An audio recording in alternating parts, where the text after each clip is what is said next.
Live from the apocalypse. I am Dano and very proud of my baby soft hands. I'm here to ask you a question. One question. The road to hell is paved with good intentions, but aren't all the other roads too? Huh? Oh, wow. The people paving the roads, that's a good intention. They just wanted a road. Anyway, my associate here with me to talk about roads, nothing but roads, is K. Diggy, known around town as someone who will punch in the face anybody with a K in their name. If you've got a K, he's a bully. He's the Debo of the letter K. K-Block bully, yeah. Yeah, man. So test him if you want from anywhere around. Find him, fight him. Anyway, welcome to the show. I'm excited.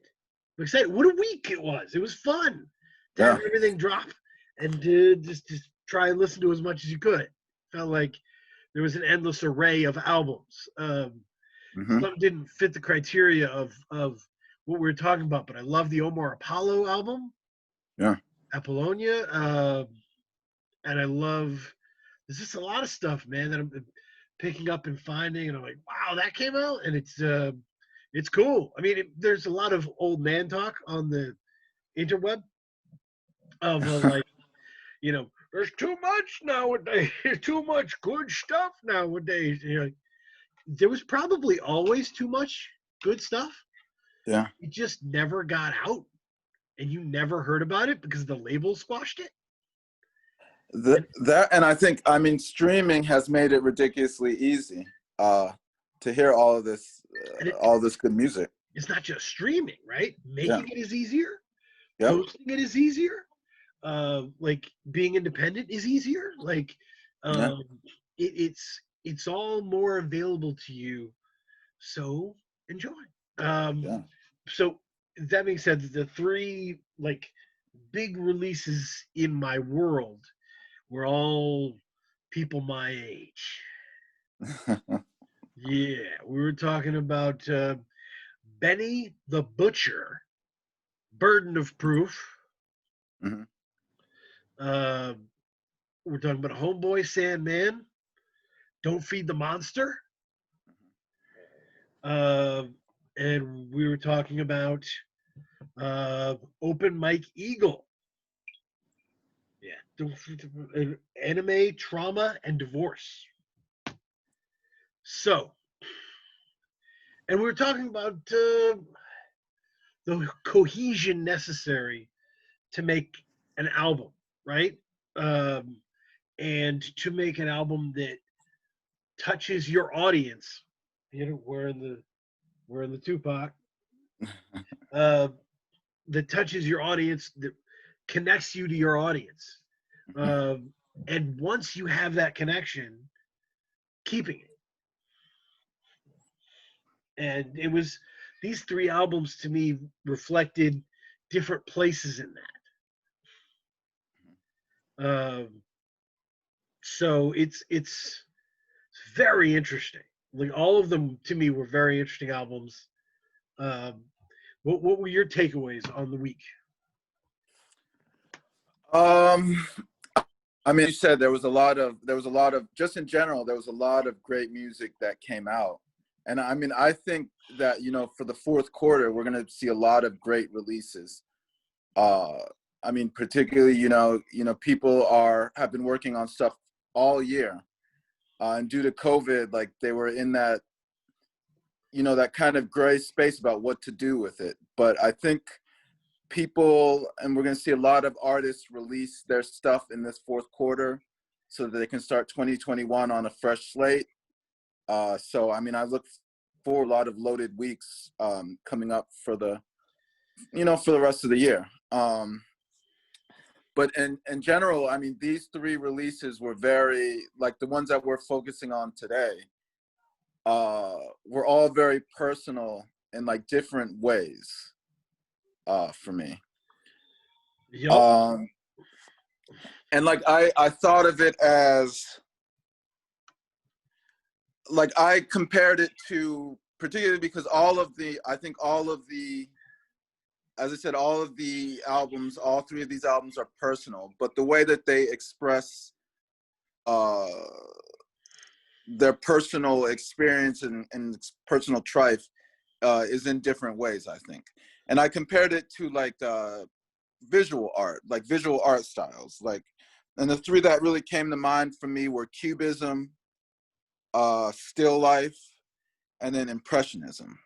Wow, that's very good. So yeah, and so like just to give, not to get like too art nerdy, but like for me, Cubism is like a painting, but with different perspectives, all included in that painting.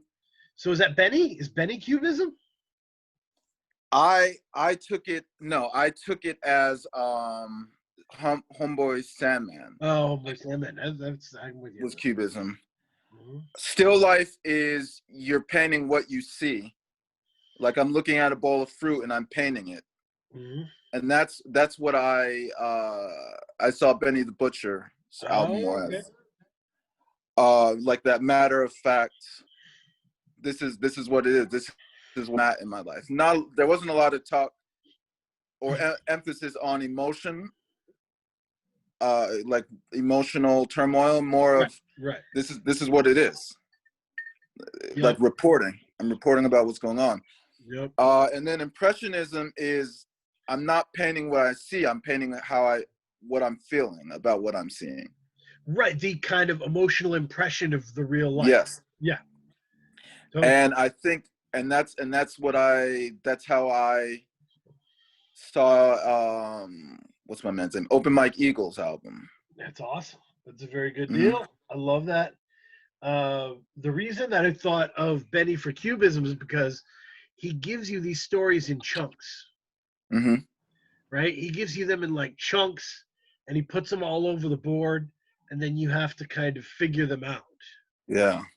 That's a good point. But I'm into it either way. So all of these albums are by established rappers. Homeboy Sandman's first album was in 2007. Open Mike Eagle's first album was the same year. Benny's first Tana Talk mixtape came out in 2004. All of these artists are known for their abilities and have higher expectations as a result. That's a really important thing. I know there's going to be a lot of focus on like these being kind of old man rap albums. It should be like out there that like when you're new and you're impressing people, you get to impress them in a lot of different ways because they don't know much about you, right? Right.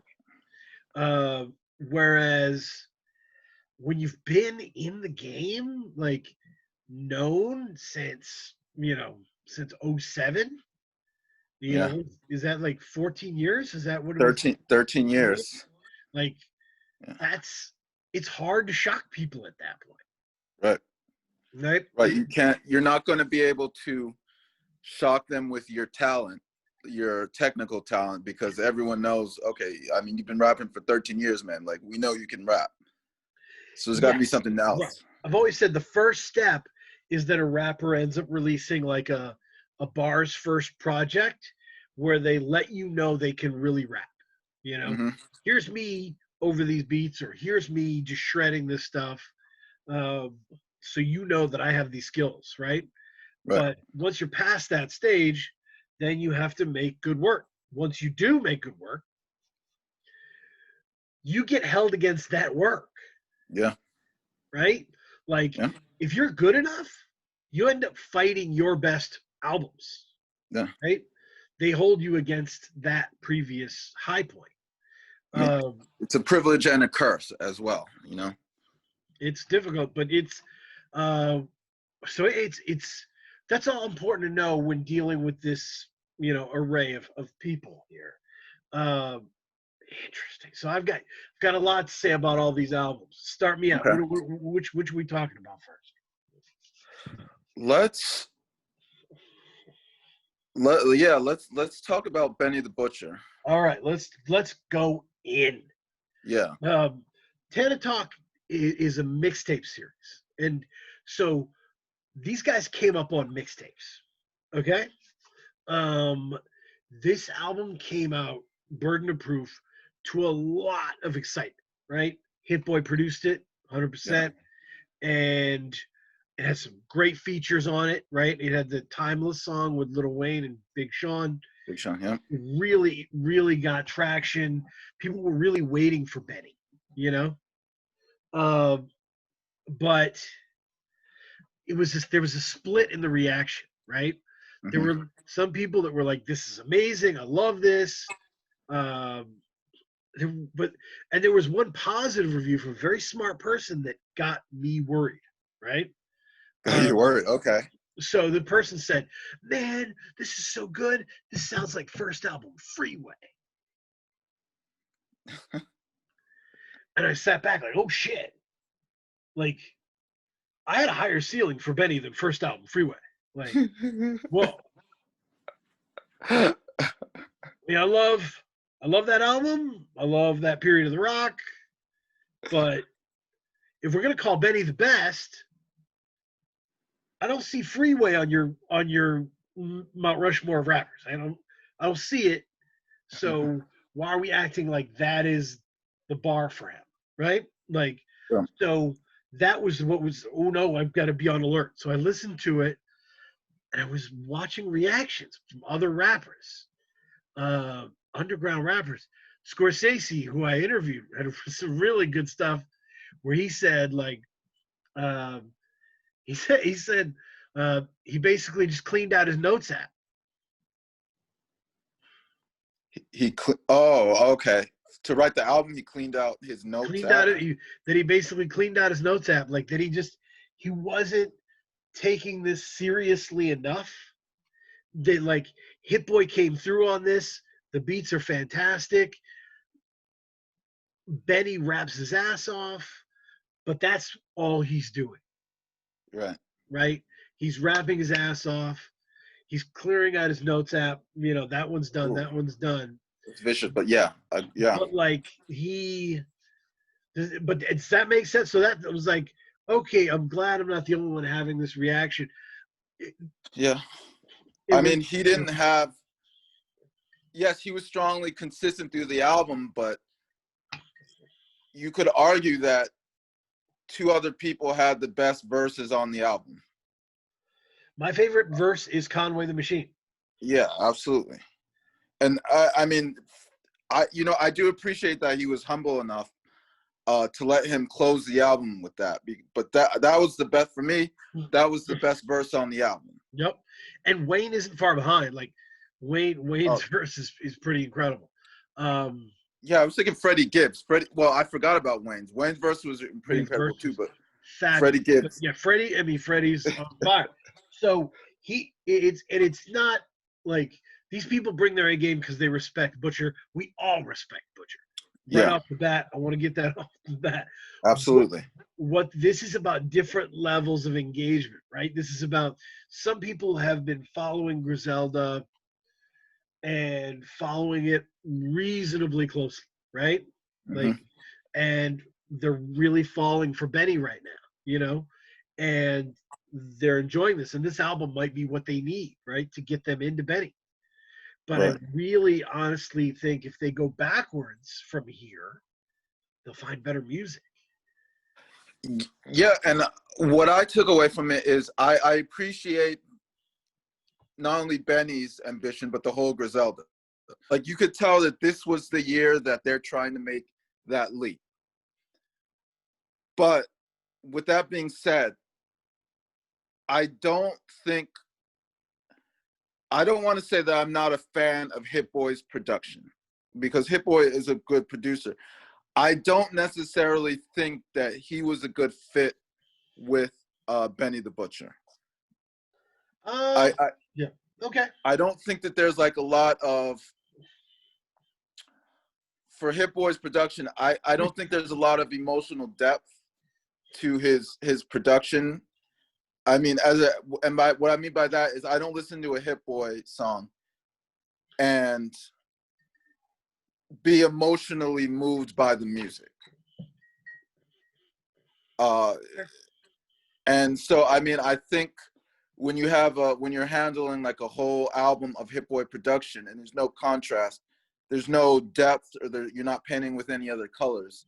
It kind of gets, it just kind of washes over you in a little bit, in a lot of ways, I would say. Well, and that's interesting, because to me, I thought Hit Boy did very good, Mm-hmm. but it was, I put a lot of this on Benny. Um, so if you go to Rap Radar, they have a thing called Check In. They have a bunch of different shows where Elliot Wilson just does stuff. Um, and Elliot Wilson had a check-in interview with Benny the Butcher, and was like, "How did this come together, man?" Um, and he said, "Yeah, I was with Hit Boy. We did a song, came out good. Did another song, came out good, and then at some point I was like, fuck it, let's just do a whole tape." And when he said tape, I looked up like, what? Whoa, what? Uh, you know, I was genuinely surprised by that. I was like, oh shit, like, and that really solidified what I was thinking about Bird of Proof, which is he came up making mixtapes. Right. If he all those releases are mixtapes, right? Right. He has a deep profile on Dat Piff or whatever. But there's a time when you leave mixtapes behind. when Mm. you, when you become so profitable that you need to not do them anymore. Right. You need to do albums, and albums are different. They need to be different. Right. That's a good point. It's not that, like, there is no difference, man. You're making that up. No. There needs to be a difference for you and for your product, because if there isn't, then I'm never gonna buy it. I'm never Agree. gonna buy a T-shirt with your mixtape on it, Right. right? I'm never gonna do that. I'm never gonna. I'm not gonna wear your hat for your mixtape, dude. Right. Like, it's not that serious. So your album is gonna just leave a deeper impression, and this is an album. He doesn't know Right. it. It's an album. Hit Boy doesn't make mixtapes. Right. Yeah, and I like that point that you made. I think with when you say the difference for me between a mixtape and an album is an album, there's stakes involved. You know what I mean? Like you know, with a mixtape, you can experiment or whatever, but there's no stakes, because you can always, like, if the mixtape is bad, you can be like, oh, it's just a mixtape. You know what I mean? But an album, I see it as you're invested in it. You're trying to show your best effort. So there's stakes involved. So if your album isn't good, it's not because you weren't trying, it's because you were trying and you just weren't up to par. So that's almost like a shot at your ego. I think the difference between a mixtape and an album Okay. has to be conceptualizing, right? It has to be like conceptualizing a very specific. Your album is a movie that someone pays to see. Someone what? Someone pays to see. Pays to see. They Oh, go to ooh, the theater, that's a good way to they say. pay Yeah. the money, they see your movie, right? That's how that is meant to be. So it's about conceptualizing. Now, this is gonna be my magic trick here. Okay. Name some of your favorite songs from Burden of Proof. Ooh. Sorry, let me get the list. I mean, for me, it was really all the songs with guest appearances. I mean, that particularly the last song. Oh, wait, let me get it. Let me get the track list out.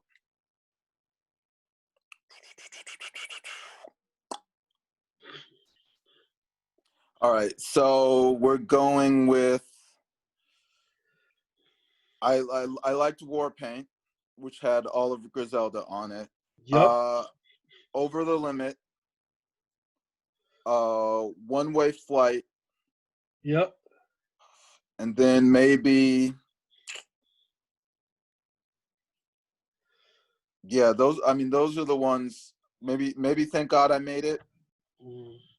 But For me, so I'll tell you, for me then, all of my favorite songs were the ones where he had a point to make, a specific point to make, which is okay. why I think Legend is a great song. Oh, interesting. Okay. I think Timeless is a great song, not just because of the features, but because of the message that binds those features. Uh, I think Famous is a great song. I think there, and I think you're right. War Paint is a great song because it is about what they've been through and how hard they fought to get there, right? That's So interesting. those songs have meaning to them. Legend, think about Legend. He's like, you're trying to say I'm gonna be a legend. I'm a legend already. So Okay. he has that. That's the thesis statement for that song, Right. and he gets to go from there. But I mean, I don't know what the thesis statement for New Streets is. Sly Green, you know what I mean? I don't know if Right. those have any. Like they just kind of go, and so yeah. That's a valid point. You're right. Like when I think about Timeless, I did like his verse on Timeless. It was, I mean, and it's because, as you said, he was focused. I mean, they were all, and I liked it that they all carried the theme throughout the song. Uh, so that, yeah, that's a very valid point. That's a good point.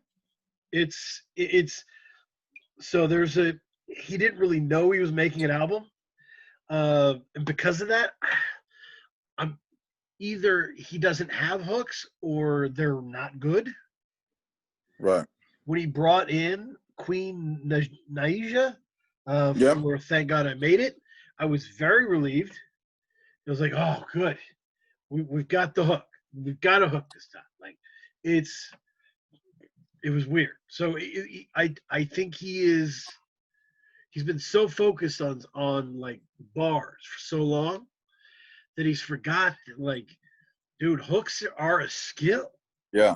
Like, a hook can be, it should be, it, it's not necessarily your R&B time here. It can be hypothesis, a rejoinder that like binds the poetry of what you're doing. I mean, yeah. I mean, like if you look at, another artist that he has featured on it, Rick Ross, on this album, Rick Ross. Rick Ross is the king of those. I shouldn't say the king, but one of the best in the business at those motivational hooks. You know what I mean? Like those what like I think of the album, what is it? God Forgives and I Don't. Maybe the one where he has the song "Hold Me Back." He Right. said, "These Yep. young men Yep. trying to hold me back. These young." Like you repeat that. That's what people attach with. Like that hook is what people attach their emotion to, and Right. then he backs up the hook, the thesis of the hook, like you said, with his bars, with his verses. Right. One of the And things, Griselda, yeah. they don't really think in that way specifically regarding hooks. So, and think about that. Like Ross kind of came in reverse order to Benny, right? Hmm. Ross came in the game with hooks, Yeah. right? Oh yeah. You're talking about you're from the South, you're from the club scene, like every day I'm hustling, every Every day day I'm hustling, hustling. and he's making songs that everybody can enjoy in Florida, straight up, and like he grows from that to filling in the verses and becoming an incredible rapper, but like he's he had to work to get there. Does that make Yeah. sense? So whereas Benny started, bars and verses and stories, but he didn't expand out to taking ownership of the hooks and the flow and cohesion of these song to song. Like Yeah. it's and it's not, yeah, I mean this is not the worst uh Griselda release of 2020. It's not. It's just not. Yeah. There hasn't been a bad Griselda It's release. not. It's a very good album. I've listened to it a lot. Yeah. It's fun to put on. Uh, this is not me shitting on it, but if I looked you in the eye and I said, nothing on Burden of Proof is as good as Lemon Squeeze. Nothing. Oh wow.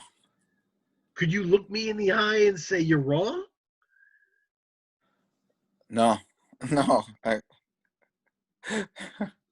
Yeah, it's the best Method Man verse you could have imagined, but also Conway's amazing. And also the hook is awesome. It's so fun. Right. Right? You can Yeah. hear it in your head. It's identifiable. It's catchy. It's a single. Yeah. I mean, and as I said earlier, I appreciate their ambition. I really do. Like I see where they're going. I see what they're trying to do, and I think this year was a step in that direction. And I think 2021. I mean, if they take the criticism we said, not that they're listening or anything, but they pay more attention to that, I think 2021 will be the year that they finally achieve what they want, what they've been looking for. Yeah. And after that, Griselda. I actually saw someone kind of bring a short version of what I've been saying to Benny and him respond. It was really interesting. Oh, On Twitter, some guy just kind of said, "Hey, love the music. You're great. This album really didn't have anything that really hit hard for me. It didn't have anything identifiable for me." And Benny responded and said, "I understand, and I think y'all want me to be the underdog forever, but that's not how it works." And I think Benny misunderstood what he was saying. Benny was thinking that the guy was saying, "You changed," right. and that's not what that guy was saying. I think that guy was trying to kind of warn him, like, you're gonna need to switch this up. Like Yeah. you're a pitcher who only throws fastballs. Yeah. And you're gonna get older. You're gonna need other pitches. That's why I'm saying. I mean, the Hit Boy. I put it. I don't think he's a necessarily natural fit for Hit Boy production. Who is he a natural fit for? Who's the best fit? For me, like I go. I think he's better when he paints with darker colors, with like slower, more menacing. Like, because he's a menace. I mean, his name is Benny the Butcher. I think I think the Hit Boy production took away some of his menacing edge. But Hit Boy is a pop producer, right? He is, He makes yes. pop albums. If Benny wants to go to that next level, that next, I don't think it's going to be on an album produced by Derringer. That says nothing about Derringer, right? Derringer's incredible, but Derringer's not the sound of pop radio. I mean, I think for me, because that's a good point. I think it's more hooks are the way to get on the radio over production. And I mean, for me, I've always thought, I mean, making a great album should be the goal, not making it mainstream or making the radio, because let's be honest, maybe Benny the Butcher, maybe his sound, his style isn't built for the radio. Yeah. In a way, like, like I listen to, I mean, of the Griselda, I think West Side Gun is probably the most commercially viable. Like, he's the one because of his voice, but maybe Benny the Butcher, maybe that isn't his lane to be on the radio like that. True. So it's I look forward to what they do in 2021. So, and he may be the first one to go number one. Like, that is what is being said. Benny the Butcher? Yes, they're saying Burn to Proof might go number one. I think it's that would be cool. Oh, This is not, like, yeah. To be clear, I was not fully satisfied with the album. I'm not rooting against the fucking thing, right. right? I'm Like, not either. Right. I want everybody to win. I'm very happy that he's Yeah. very talented. By the way, to call myself out, Lemon Squeeze was produced by Derringer and Beat Butcher. So, and I think it's a catchier song than anything on Burden of Proof. So, uh, you have a point with the Derringer production making more sense for him. But Yeah. You don't go to them. You do your thing and you make them come to you. That's just how what's I my feel. favorite? I'm trying to think of what my favorite. I think because my favorite. Oh, that's right. My favorite Benny the Butcher project. Still the one that got me into him, right? Hmm. Called Butcher on Steroids, Yeah. produced entirely by DJ Green Lantern. Yeah. DJ Green Lantern's a fucking mixtape genius. Like, Yeah. first ballot Hall of Fame, great producer. And like, if you listen to Butcher on Steroids, it is that perfect mixture of like reasonably punchy, but not we're not like pop levels, Right. and we're not like, you know, rudderless, you know, Right. no room to go. So it's I'll be very interested to see him make the adjustments, right? Yeah. Um, he could easily make a few adjustments and knock it out of the park. Yeah. You know, I mean, next it's all a process. You know what I easy. mean? Like this album is a step in the process to what he's going to. What he. I mean, he was he in his 40s and he's still evolving. You know what I mean? I Like think he's like mid to late 30s. But middle. and this is something to be said about all these albums, all three of these albums. If when we're criticizing them, it's a game of inches, right? Yeah. These are very good albums by very good artists. Right. If we're talking about what's wrong, we're going to be careful about it. So Nitpicking. We're nitpicking. Yeah. totally. So looking at this, which let me see here. I think I'm gonna pick next and say let's go Homeboy Sandman. Yeah. That's what I was gonna go with. Feed the monster. Yeah. Yeah. I had extreme takeaways. My first three listens were like I had very different takes each time. It was interesting. Hmm. For me, because this was fascinating for me. I think the first song, "Trauma," What a song. was, and it was so. That was probably the most overwhelming first song for an album I've ever heard in my life. It was a lot. It was like it was taking a sledgehammer to the face. Yep.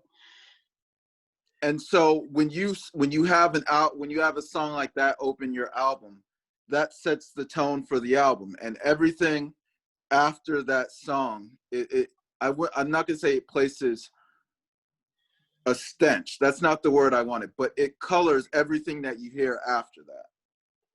Yep. And so for me, like the album's pretty. It's a good good sized album, but listening to Trauma was like it hung over the rest of the songs for a little while, and it wasn't till the end where I was finally able to breathe. That's how like emotionally affecting Trauma was to me. Shout out to DJ Mayonnaise. Hit me up, like, used to be on Anticon. He was like, listen to this Homeboy Sandman album, but if they're all like the first song, I might not make that shit. And I was like, they're not. Yeah, They're not all like that. They're not all like that. and that I think that was a mistake. Album construction wise, I think that was a mistake to make that the first song. I know why he did it, but I don't think he constructed the album, or I shouldn't say, it's not my album. I wouldn't have constructed the album in that specific nature. Yeah. When? No, there's so the first time I listened to it, I thought this is good. Like this is a good album. It has some really high points. Uh, Yes. it has some really weird choices. But it definitely abides by what it means to do. Like this album of these three albums, like uncompromisingly investigates what it's trying to do. Uh, Yes. but so the second time I listened to it, and I listened to it on my new Bluetooth speaker and was like pumping it throughout the house. And I was like, fuck, like Kelly Chris is the fucking man. These beats Hmm. are amazing. Like Yeah. I went on Twitter and said like Kelly Chris would make the best Frank Ocean album. Mm. These are the beats I want Frank Ocean to try. Yes. Because Yeah, great production. I they're will say that. moody, they're moody, they've got weird signatures, but they're still hip hop rooted, you know? Yeah. Yeah. They're still very rooted and very you can hear the drums and like I would just love to hear him try something like this. Kelly Chris can give you really mean shit. He can give you really pretty shit. He can give you all kinds of different looks as a producer. Um, he's just a real talented dude. Yeah. Um, but that was my second reaction, and my third reaction um, was just how many of these Homeboy Sandman songs are strange, Yeah. strange, and like And yeah, and that's what I was gonna say. Like, so you hear Trauma, and let me get the track listing out now.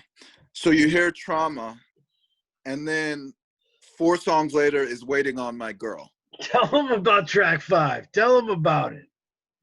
which which I mean it's I like the hook. I like the hook, and it's light and it's fun. But how am I supposed to listen to Waiting on My Girl when a couple minutes before you were talking on Trauma about some really horrible and devastating things that happened to you? Right, Like, how am I sexual supposed to? abuse when you were young, like you were Yeah. just talking all this crazy shit. Yeah. And it's there was a review that I thought really tapped into this by Chi Chi Falcon, and it's on scratchedvinyl.com. Mhm. And it says Homeboy Sandman is an MC in New York that has been releasing music for over a decade. He went to mellow music.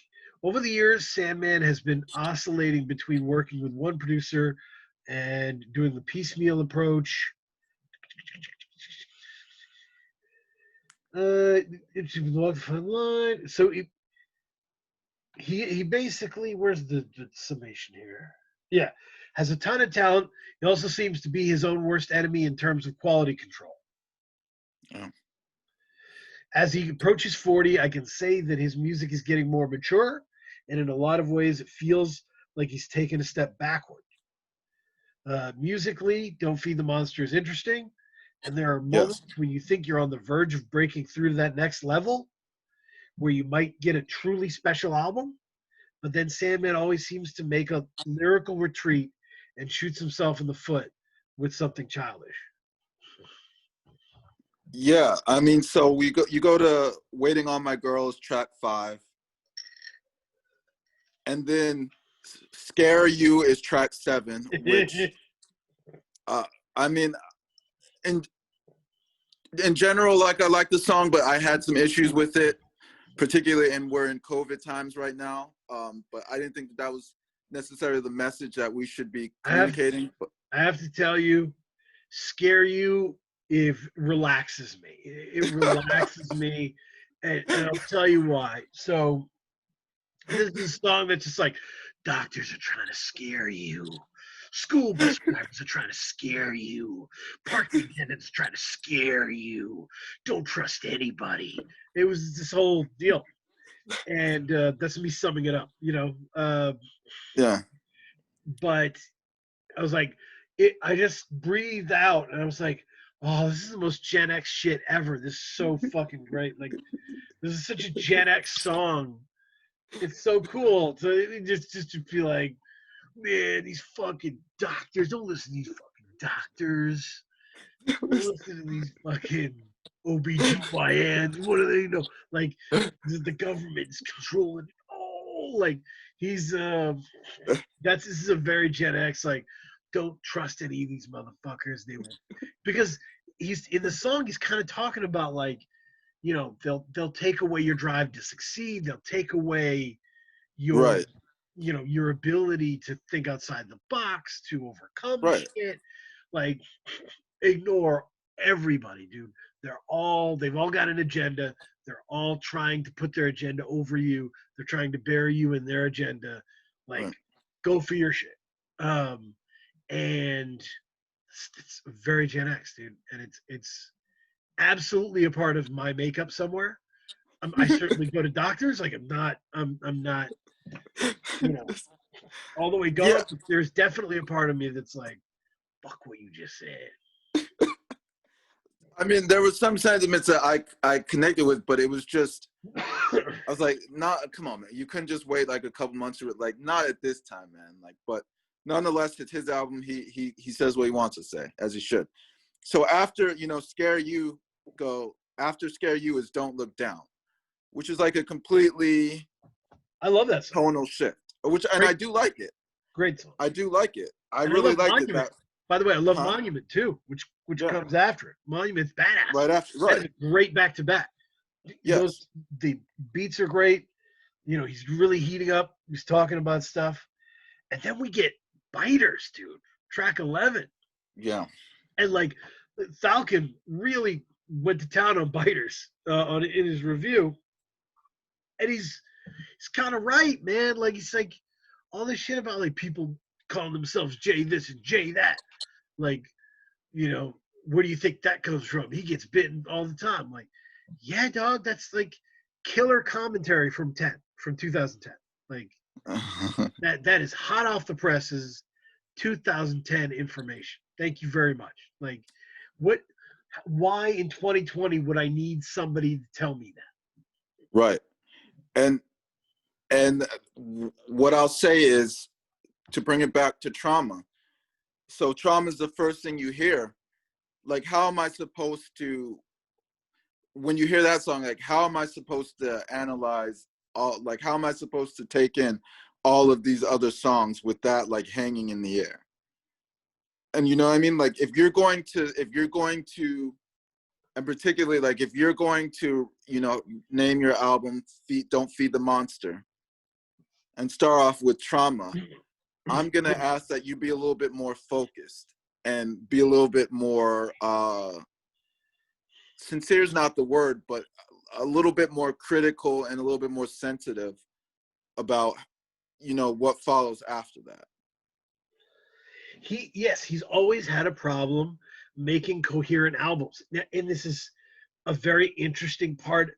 Homeboy Sandman's makeup, it is that he is a dude. Like, talks about regular dude stuff. Like, Right. he's really good at rapping, but he's super aware of himself. Like, my favorite part was Shorty Heights. Do you remember Shorty Heights? There's a line on there. Track 6, okay. There's a line on there where he says, I'm not going to rap about being from Queens because that's a trope. And that's a shot at him from last album, because he had shit about, like, I'm from Queens, you know, where, you know, the smell of smashed pumpkins is in the air, whatever the fuck. Like, he had those kind of lines on Dusty, which was his last album. Like, he's shitting on himself for doing that too much last time. Like, he's a normal dude that's part of his makeup, but he can't organize himself, like, in a fashion that other great rappers of his generation have been able to do. Right. And so every Homeboy Sandman album ends up, like, close to greatness. Right.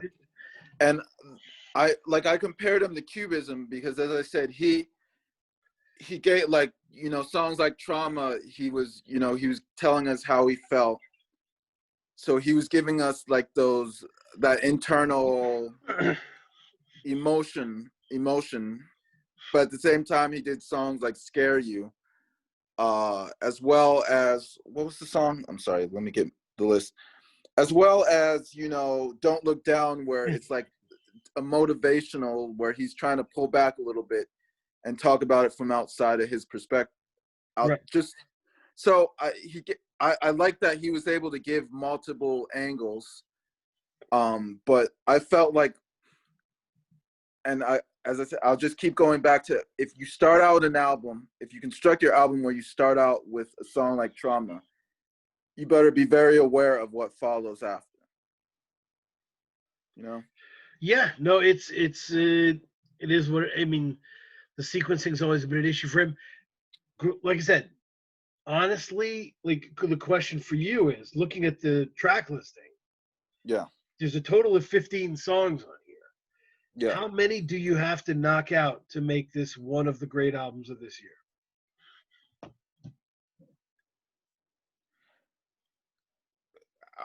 Interesting. I would actually say, if you got rid of Trauma, if you just got rid of one, it would be a solid. Really? Yeah. I like Trauma, man. I look. I do. I like Trauma, and I felt like, or maybe if you put that at the end. I think you switch the last and the first song. I love Straight. I love Straight. Okay. But I want that first, and then I want Trauma last. Yes.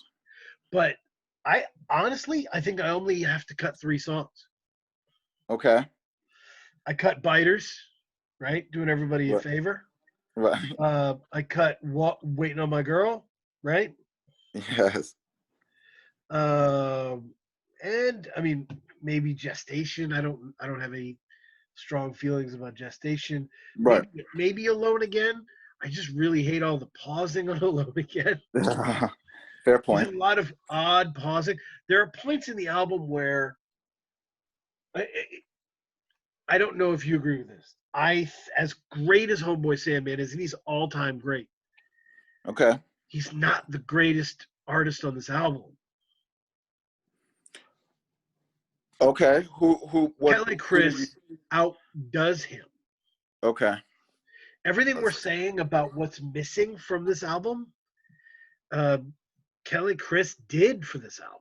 Like, yeah, the beats do sequence. The beats like do have real bite, real grit, real release, real hope.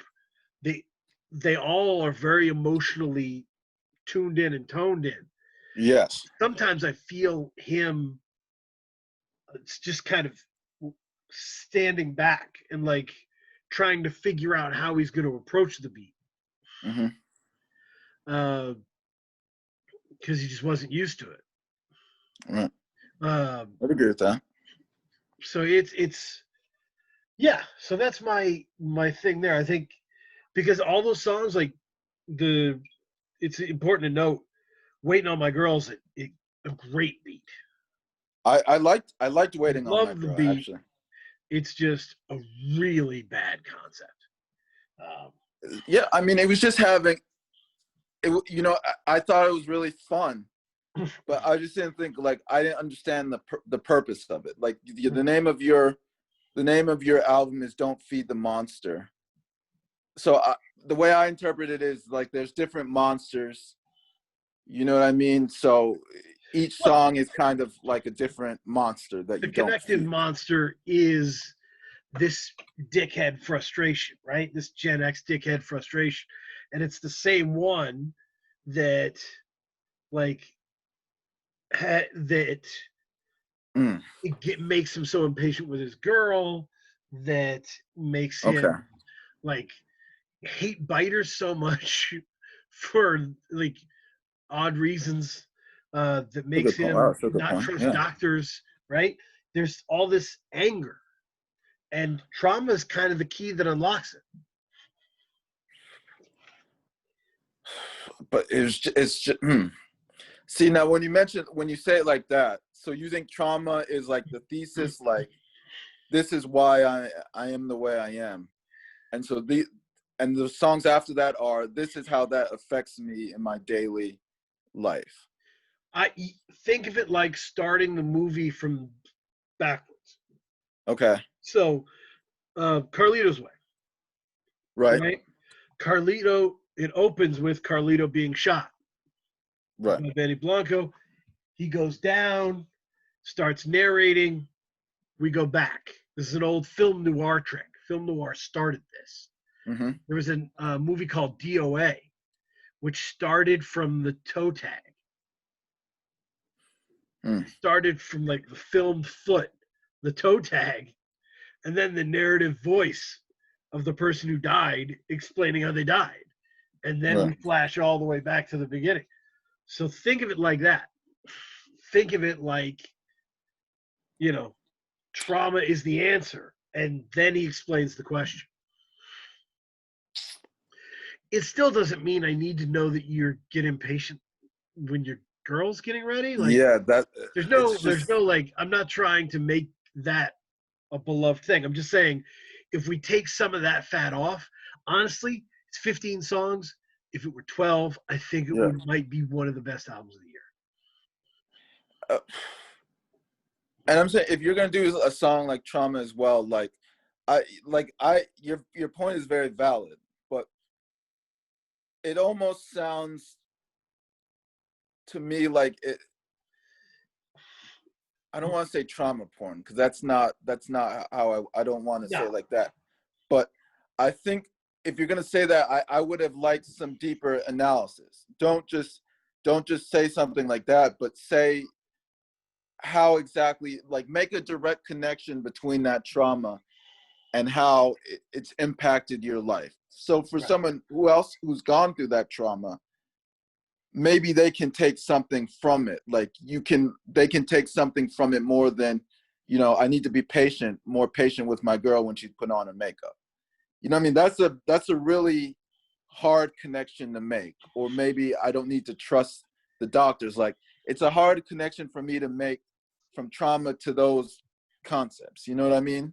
one of the first editing steps I used to do with people at the poetry whatever was they would read me a poem and I would say, what do you think are like the three strongest lines in that poem? Mm-hmm. Three strongest like images, moments. Let's circle them. Let's talk about them. Circle them. We talk about them, and then I go. So your job when you do the second draft is to make the rest of it come to the level of the three top ones. Wow. Because the rest of that poem, in your mind and in my mind, is not on the same level as those three top parts. Right. Right? So those need to step their game up. It's a good way to put. Yeah, that's a great way to think about it. And Yeah. so that's kind of what we're talking about here, right? Is like Yep. we've got to step the game up from these things on the bottom. We got to Yep. cut some of that stuff out. Yeah. Agreed. So let's go. And it was trying to be cagey because definitely my favorite. Mine too. Clearly my favorite. Open Mike Eagles, Anime, Trauma, and Divorce. Mine Um, too. what an album! Um, and it was just always in my mind comparing when thinking about what was off in other albums. It's just like Open Mike Eagle didn't start making mixtapes. Mm. When he started in 07, he started making albums. Albums. Like look up Open Mike Eagle album titles, right? Rappers Will Die of Natural Causes, Hella Personal Film Festival, a very special episode of Time and Materials.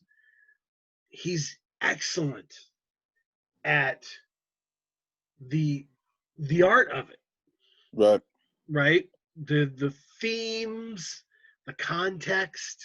Yep. He's excellent at providing that. He knows exactly how to draw his audience with him.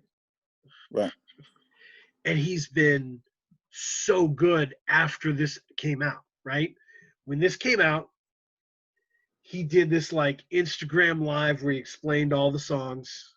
You're talking about the album. When you say this, you mean the album? Yeah, Anime, Okay. Trauma, Divorce. Okay.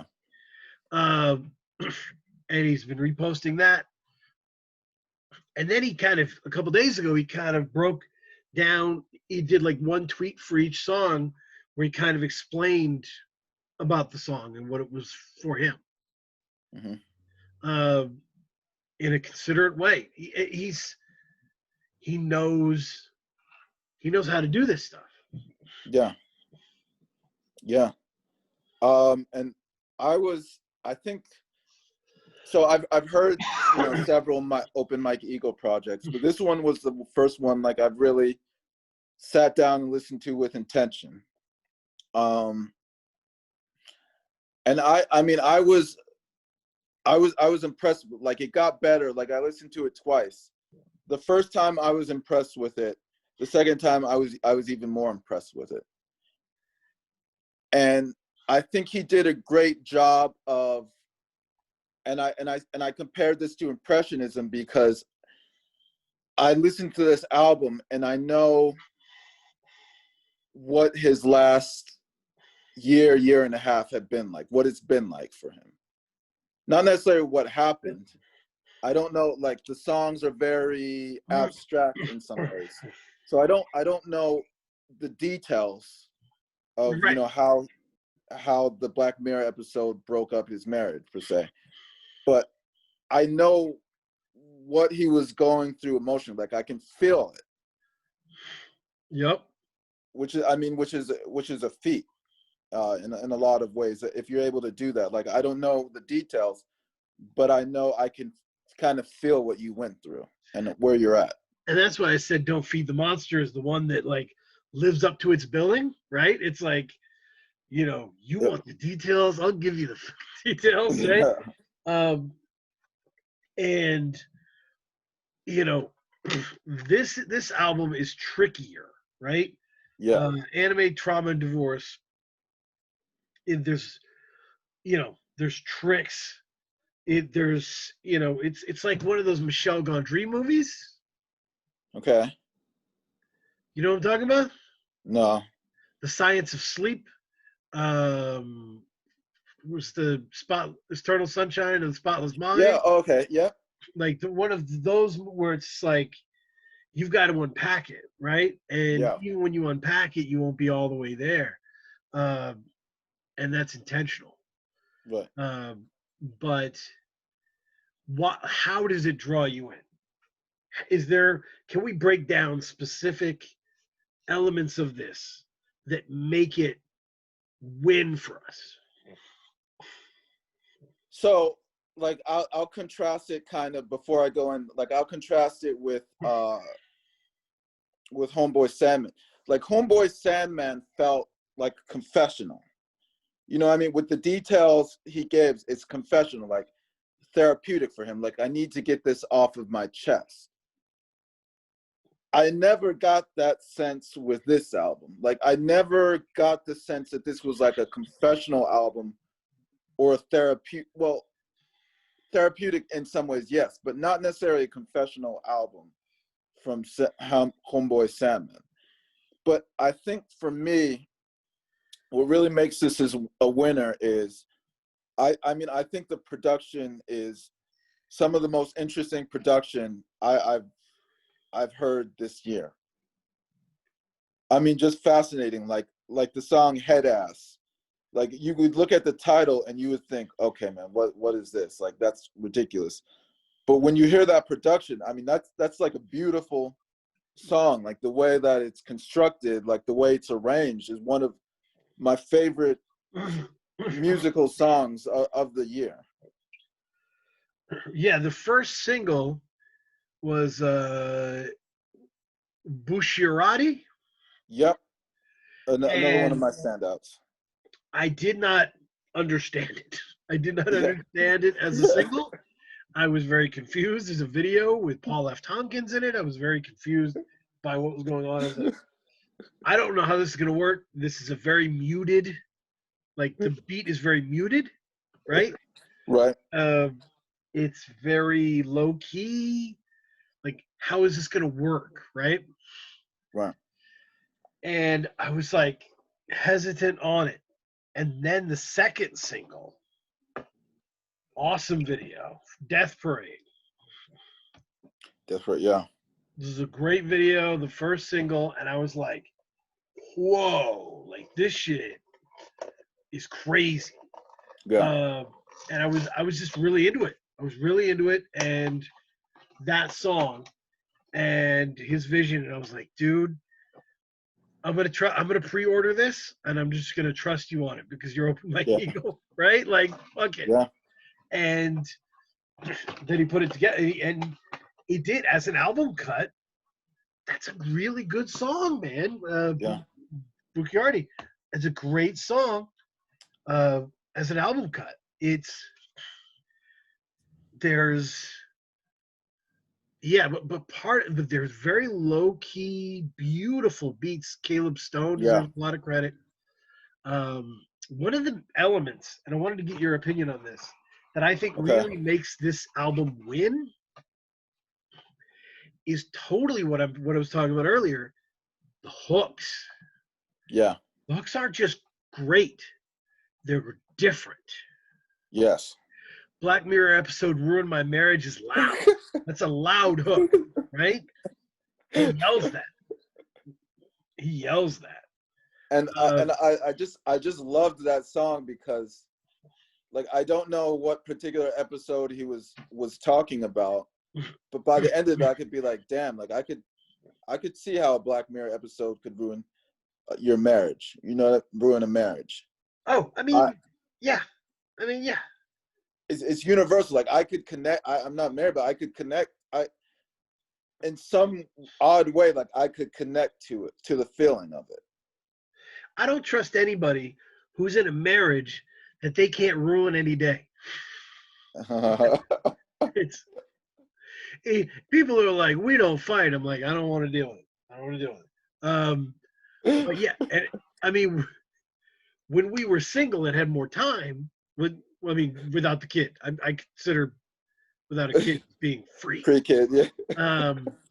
But before we had a son, we used to just get into arguments over commercials. Like just fucking rah, you know? It's how it is when you're adults, and it's just fucking go time, you know? But so I totally got it. But the bigness of the hook is comedic. Yeah. But it's also fun to do, right? But man, 15, 20-foot ocean, nah. Like that is like some fucking. That's his kid. Is Little Ace is his kid? Yep. Yeah. And that's an incredible song, and it's a great personal story, Yeah. and it's a moment that ties together all these themes of the album. But the hook, that's like some fucking Cash Money, early 2000s shit, right? Like the feel of that 15, 20-foot ocean. No, you know, and you could hear him. I loved the recording because it was a live recording. You could hear him getting hyped about it while he was singing it. Totally. That's what I loved about it. Like I could tell him listening to it. Like it's fucking great. It's fun. And so to have a song that like pulls together like the love of your kid, being in the moment with your kid, still keeping that in mind after the divorce, but also with a killer hook. Like, come on, man. Yeah. What the fuck is self-care? Like, love that one too. These songs have great hooks. The hooks feed the song. They theme the song. No bar is out of place, right? Right. He's on the theme. He's as focused as a novelist, you know? Yep. That's the difference. And the fact that he's able, like, the fact that he was able to have a deft touch, that he was able to keep the lightness. Like, obviously, he had a tough year with the divorce and the trauma. But at the same time, he was able to keep perspective of it and keep it light so that you can enjoy it. I mean, like, it's very difficult to go back to the song called the Black Mirror episode. Right. Like, theoretically, that I mean, that shouldn't work in my opinion. That song shouldn't work as well as it works. Yeah, I'm with you. But because of his deft touch and because of, you know, his craft, his attention to craft and detail, he was able to fit it in. And it gives me more context, and it actually contributes to the piece. You know what I mean? So that even and then even the song before that, Everything Ends Last Year, which I think he's talking about. He had a show or something that got canceled, and that kind of this is what I interpreted, and that kind of like affected his friendship or relationship that he had with a friend. Like he's able, like these seem on the surface, they seem like pretty trivial types of subjects, but the way that he's able to craft a song, it still resonates with you in some way. Right. I mean, it's there's some magic in that shit of like, I always said one of my favorite things about Kanye was that he tricked everyone for so long. Like he like one of the songs everybody loved that was so emotional was Roses. Yeah. Which was about his grandmother not dying. Right. He's just, at the end of the day, it's a hospital visit. It was scary for a minute, and then it was over. Like he's, he was able to make that moment its own movie, right? Right. And give it its fullness, right? That's his genius, because all of these moments, these light, textured, seemingly unimportant moments are incredibly important. Yeah. When you give them the right sauce, you know. Yeah. Good point. And very good point. And Mike does it, dude. Like I was just going back and listen. It made me want to listen to other Mike Eagle albums too. Like it made me want to dive in. So I listened to Rappers Will Die of Natural Causes. I listened to Unapologetic Art Rap, because I don't know if you knew this. That was from 2010. The term art rap, he coined it. Oh, really? He created his own subgenre. Oh, I didn't know that. It's not bad. So it's and it's a term people have debated as to whether it is good or not to have this subgenre, but he gave himself the title, right? He was like, look, that's what we're out to do here, you know. So yeah, I think he looks at this kind of like a novelist, and he's focused going from page to page, making sure the whole story hangs together. Right. And like you said, he came into the game making albums, and there's a different mindset when you're making, you know, mixtapes and albums. And this is a guy who wanted to put together a piece of art. Right. So if he's the novelist, I think Benny the Butcher is kind of the Sunday morning cartoonist. You remember the newspapers when they had like the funnies, you know? Yes. And so it's like 4 panels with a punchline that hits at the end. Okay. Set up, fake out. It's just we're not saying like his music is trivial compared to. We're saying it's a different way of writing. Totally. It's like a different style of. Right. There's nothing trivial about being like a Sunday morning cartoonist. That shit is genius. To be able to put like take 4 panels, tell a whole story, make people laugh, make people feel connected to the characters. That shit's hard, son. Yeah. Like, you know, as a writer, I read children's books and I'm like, those motherfuckers are geniuses. Fair. There's like 50 words in this whole fucking book. It's awesome. Like, shout out to these dudes. Like, that is hard, you know? Yeah. And because you got to know which 50, you know? Right. And so Benny knows which 50, but like, he's like, boom, boom, bang. You know, he's hitting on that back end. Whereas Eagle's in for the 12 rounds. He wants the whole thing. Yeah, He wants the that's a whole good way to thing. put it. I'll tell you what it is, and I think I've said it. I think he's one of the best rappers alive.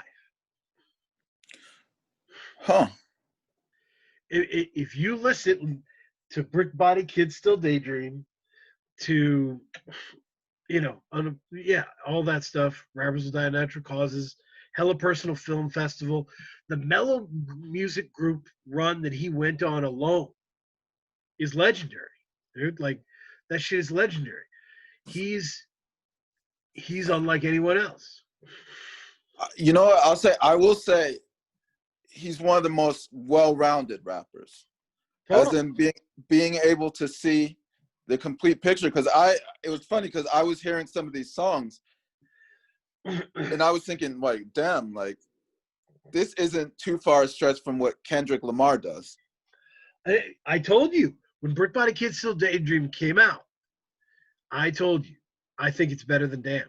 I absolutely looked in your face and said I think it's better than Damn, because he was doing a lot of those same themes, but I thought it was better done.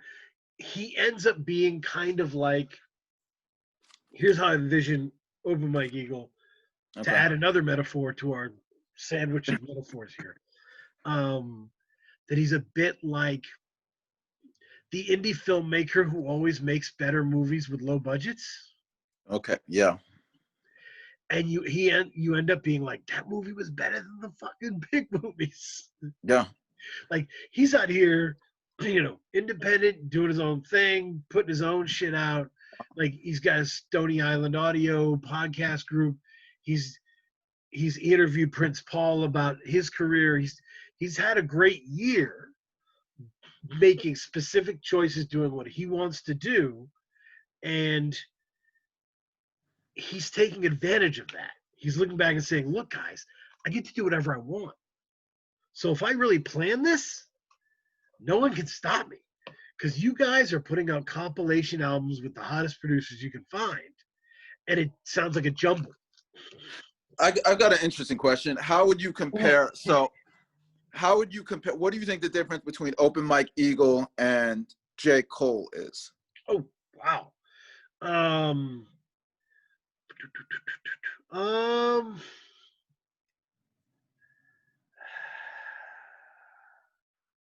So,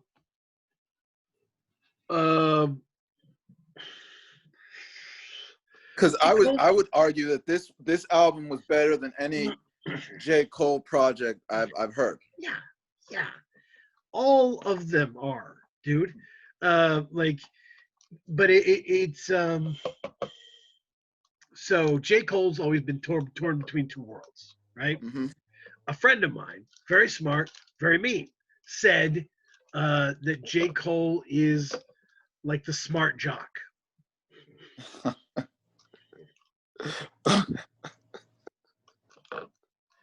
He's the guy on the soccer team talking to everybody about Pablo Neruda, right? And that's cool. That's not a shot. Like, I don't say it as the other guy told me certainly was. Anyway, Open Mike Eagle is a nerd. Yeah. Nerd, son. When he says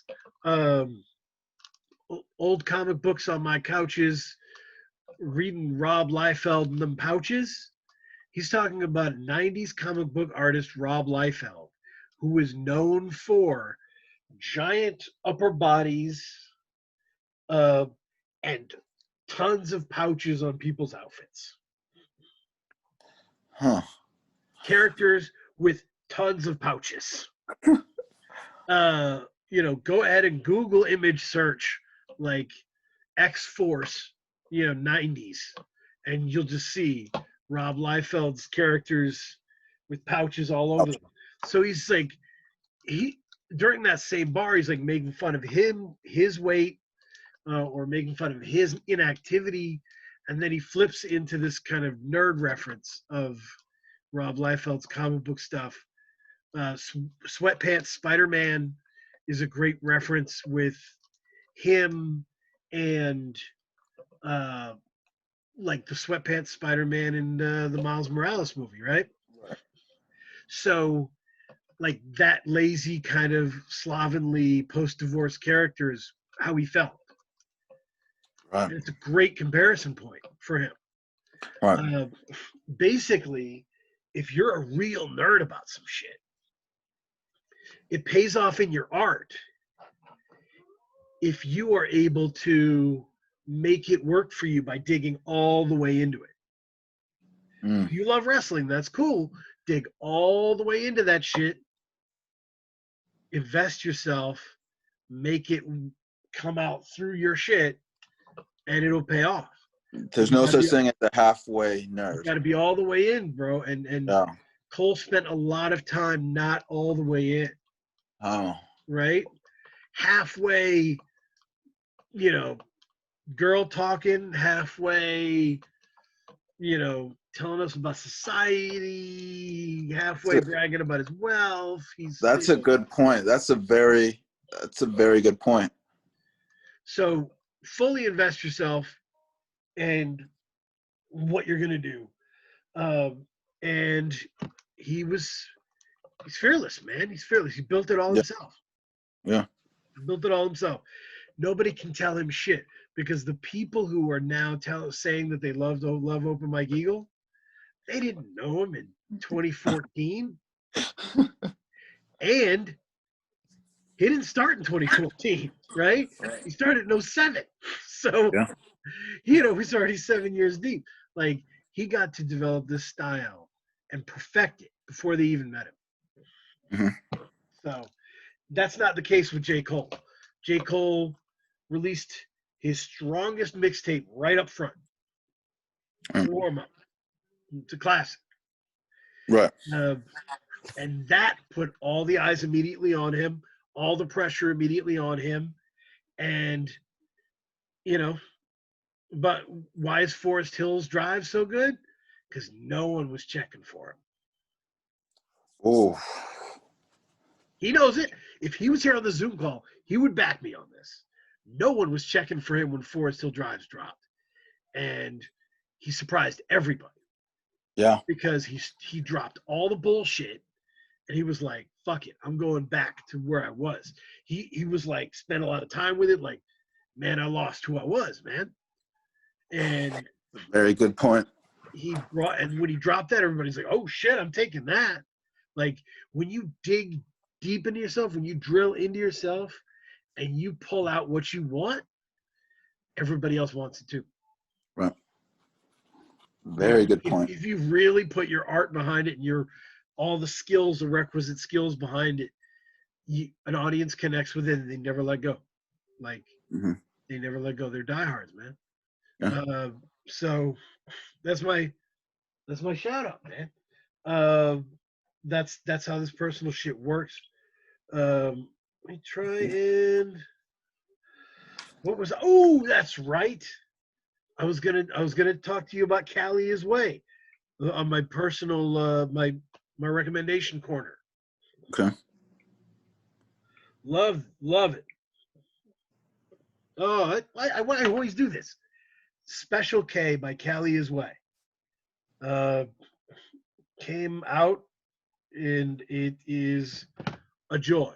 I needed something to counter all this personal hardcore stuff.